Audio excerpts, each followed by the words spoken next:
The International Olympic Committee has drawn up a communique that says esports could be considered a sporting activity and would be recognized as a traditional sport provided that it does not infringe on the ideals of the Olympics.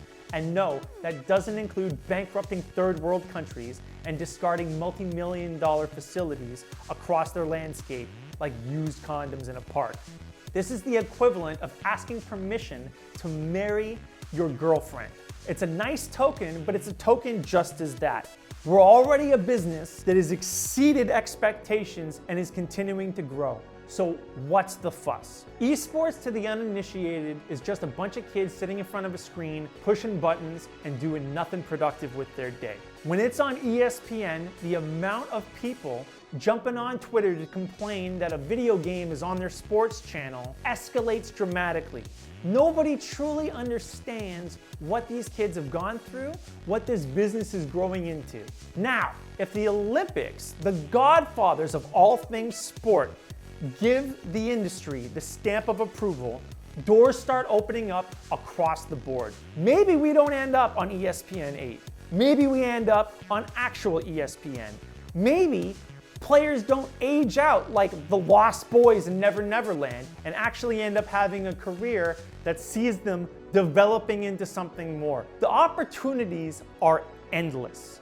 This is a billion-dollar industry seeing 40% annual growth, and that trend is expected to continue. We're looking to double that amount by 2020. There are already colleges across the United States that are offering eSports scholarships. People can play games professionally and go to school for free. Tournaments have already been broadcasted on TBS and ESPN, and they've outdrawn traditional sports in some cases.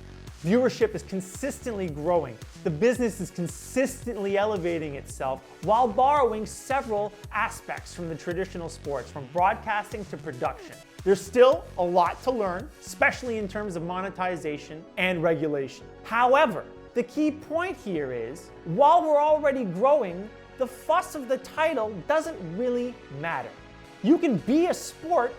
53% of all esports fans already think esports is a sport. But it's not for just the fans. It's for everyone else who thinks that the games are just games.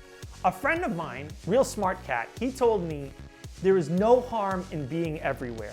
If you have a hot YouTube show, you can have a hot podcast. You can write an article to go with it. You can be everywhere at once because people digest different kinds of media different ways. What's the harm in being on every single news broadcast? What's the harm of being on sports channels? There is no harm. Everything is upside.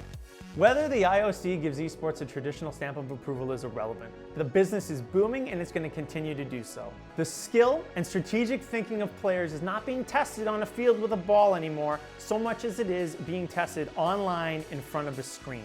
Sports teams have already spent millions of dollars investing in esports. Venture capitalists are rolling in hand over fist to strap themselves to this rocket. So to the vocal minority who have forgotten that the E in ESPN stood for entertainment, we're coming for the S.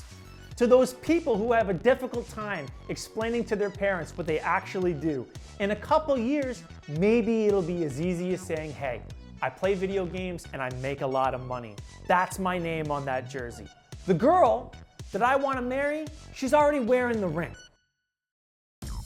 Make sure to like, comment, and subscribe for more esports content.